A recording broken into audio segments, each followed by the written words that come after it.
Shalom, shalom, frères et sœurs en Christ, et bienvenue à la Rhapsodie du samedi 3 septembre 2022. Rhapsodie écrite par le pasteur Chris Oyakilome, et la lecture est offerte par les vérités de l'Évangile. Le thème d'aujourd'hui est « Misez votre vie sur la parole ». Alléluia. Et le verset de Jean 1, verset 1 qui dit « Au commencement était la parole, et la parole était avec Dieu, et la parole était Dieu. » Alléluia. Le pasteur Christ dit, les paroles sont puissantes, mais la parole de Dieu est toute puissante. La parole a créé toutes choses. La parole de Dieu est Dieu. Dieu se manifeste dans et par sa parole. La parole de Dieu est vie. La parole de Dieu est lumière. La parole de Dieu est vérité. Alléluia. La parole vit et demeure à jamais. 1 Pierre 1, verset 23 et Hébreux 4, verset 12 nous dit « Car la parole de Dieu est vivante et efficace, plus tranchante qu'une épée quelconque à deux tranchants. » Le 13e verset dit « Nulle créature n'est cachée devant lui, mais tout est à nu et à découvert aux yeux de celui à qui nous devons rendre compte. » Alléluia. Ces attributs de la parole sont les attributs de la déité. Ainsi, lorsque vous misez votre vie sur la parole, vous misez votre vie sur Dieu. Et elle ne faille jamais. Les Écritures décrivent l'infaillibilité et l'immuabilité de la parole de Dieu. Dieu, voulant montrer avec plus d'évidence aux héritiers de la promesse l'immutabilité de sa résolution, intervient par un serment afin que par deux choses immuables, dans lesquelles il était impossible que Dieu mente, nous trouvions un puissant encouragement. Nous, dont le seul refuge a été de saisir l'espérance qui nous a été proposée. Alléluia. Et cela est de Hébreux 6, versets 17 à 18. Pouvez-vous voir pourquoi vous devez toujours garder votre mental sur la parole de Dieu? La Bible dit qu'il garde dans une paix parfaite, la paix de la prospérité. Celui dont le mental est focalisé sur lui. Ésaïe 26, verset 3. Vous gardez votre mental sur lui par la méditation. Accordez du temps et de l'attention à la parole. Accordez une grande importance à la parole. Affirmez consciemment la parole, quels que soient les défis que vous rencontrez. Et l'Esprit changera les choses en votre faveur. Béni soit Dieu. Fin de la rhapsodie. Alors, aujourd'hui, le pasteur nous parle de l'importance de la parole. Il nous dit de miser notre vie sur la parole. Ça veut dire quoi? Ça veut dire que s'il y avait à parier, s'il y avait à faire un concours ou une compétition ou à parier sur quelque chose, sur la parole, et que vous pariez dans le sens de la parole qui travaille, qui marche, vous allez forcément être vainqueur. Vous pouvez viser votre vie, c'est-à-dire que mettre votre vie en gage pour la parole. Tellement la parole marche, il nous dit de prendre notre vie pour genre un échange, un gage pour dire que la parole marche toujours. Il a pris la parole de Jean 1 qui dit « Au commencement était la parole, et la parole était avec Dieu, et la parole était Dieu. » Ce verset-là est très très lourd et il y a beaucoup de révélations dans le sens que la parole était Dieu. C'est-à-dire que la parole était avec Dieu. Elle était avec Dieu. Elle n'est plus avec Dieu maintenant. Elle est avec nous. La parole de Dieu est avec nous. La parole était avec Dieu. Et la parole était Dieu. La parole de Dieu maintenant est dans notre bouche et avec nous. Et la parole de Dieu est Dieu. Tout ce qui a été fait dans ce monde a été fait par la parole de Dieu. Et comme nous aussi, nous sommes enfants de Dieu, nous aussi, nous pouvons changer le cours de notre vie. Nous pouvons tout créer et recréer par la parole de Dieu dans notre bouche. Frères et sœurs, c'est un privilège d'avoir la parole de Dieu dans notre bouche. C'est un privilège de voir la parole de Dieu être efficace dans notre bouche. La parole de Dieu, elle est toute puissante. D'abord, nos paroles naturelles en tant qu'être humain, sans être chrétien, les paroles sont puissantes. Mais en plus, la parole sanctifiée qui est en nous, la parole de Dieu, elle est toute puissante. C'est pour cela que Dieu nous a donné deux choses importantes lorsque nous devenons chrétiens. Mis à part ce que nous sommes, mais les choses que nous avons, sa parole et son Saint-Esprit. Les deux là marchent ensemble. Vous ne pouvez pas prier à longueur de journée sans vous confier à la parole, sans méditer la parole. C'est comme si vous mangez ou vous buvez sans manger. Et c'est aussi vice-versa. Vous ne pouvez pas méditer la parole toute la journée sans être avec le Saint-Esprit dans la prière. C'est comme si vous mangez sans boire de l'eau. Les deux se complètent. C'est pour ça que Jésus a dit que le Saint-Esprit va venir. Il va vous rappeler tout ce que j'ai dit. C'est-à-dire qu'il va vous rappeler toutes mes paroles que j'ai dites. Parce qu'il marche avec la parole. Et la parole de Dieu, elle est Dieu.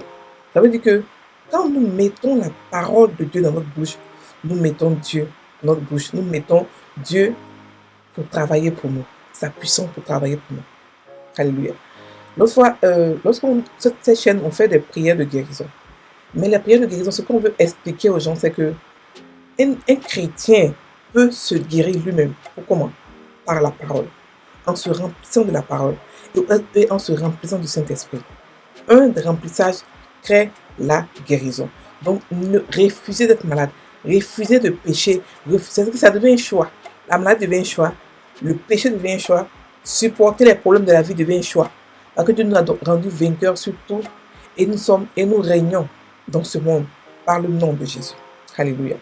Donc, la parole est Dieu et elle vit, elle ne change pas, elle demeure à jamais, elle est efficace, vivante, tranchante, puisqu'une épée quelconque a deux tranchants. Nous devons apprendre à la méditer. Et sur cette chaîne, vous avez un enseignement sur la méditation de la parole. Comment méditer la parole? Le fait de prendre la Bible et ouvrir la Bible et lire et pendant que vous priez, ce n'est pas ça, prier avec la parole. Non. Ça, c'est seulement prier en lisant la parole. Mais lorsque vous prenez la parole et vous la méditez et vous l'écrivez dans votre cœur et elle est en vous, vous devenez conscient de la parole. C'est là que la puissance de la parole commence à agir en vous. C'est là que si vous mettez sur la prospérité commence à agir en vous. Si vous mettez sur la guérison commence à agir en vous. Si vous mettez sur la vie de Dieu, sur la vie que vous avez, la nature de Dieu, elle commence à agir en vous. C'est pour cela que beaucoup de chrétiens meurent de maladies, d'accidents, ils sont choqués. Mais pourquoi? Dieu a dit, mais le choix nous revient toujours de faire, on a des efforts à faire, on a notre part à jouer dans cette histoire de l'évangile.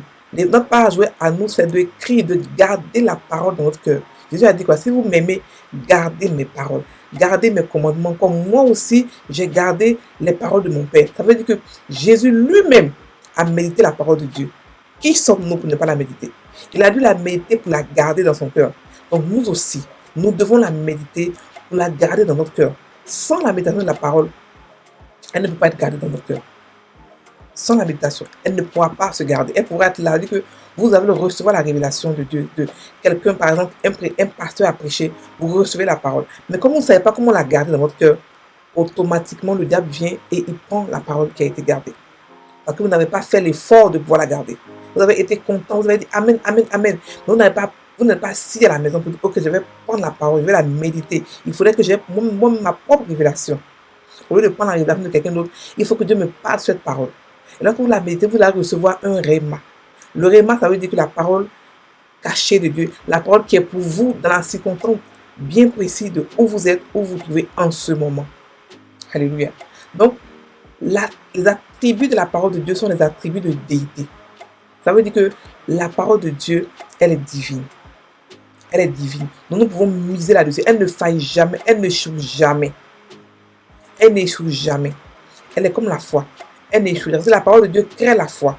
Qu'est-ce que c'est que la foi? La foi, c'est la réponse de l'esprit humain à la parole de Dieu. C'est une des définitions de la foi. Donc, quand vous méditez la parole de Dieu, elle crée en vous la foi. Elle bâtit en vous. Elle fait grandir votre foi. Et vous accomplissez des choses extraordinaires. Lorsque vous la méditez, et vous commencez à la confesser, vous commencez à crier, prophétiser sur ce que vous voulez voir, prophétiser sur vous. Changez les cours de votre vie, quelque chose que vous voyez, changez, vous dites non, ça, je refuse ce problème-là. Voilà comment ça va se passer. C'est vous qui commandez, c'est vous qui êtes au contrôle. Alléluia. Écoutez, la persécution de Jésus, la mort de Jésus, il était au contrôle. Il a décidé qu'on allait le tuer. Il a décidé qu'on allait le persécuter. Et pareil pour Paul. Paul a décidé qu'il allait être persécuté, qu'il allait être, à cause de l'évangile qui devait arriver à Rome et dans le monde entier, il a décidé d'être persécuté et il a contrôlé la persécution. Comment? Par sa parole. Alléluia. Parce qu'il savait qui il était. Nous sommes des dieux.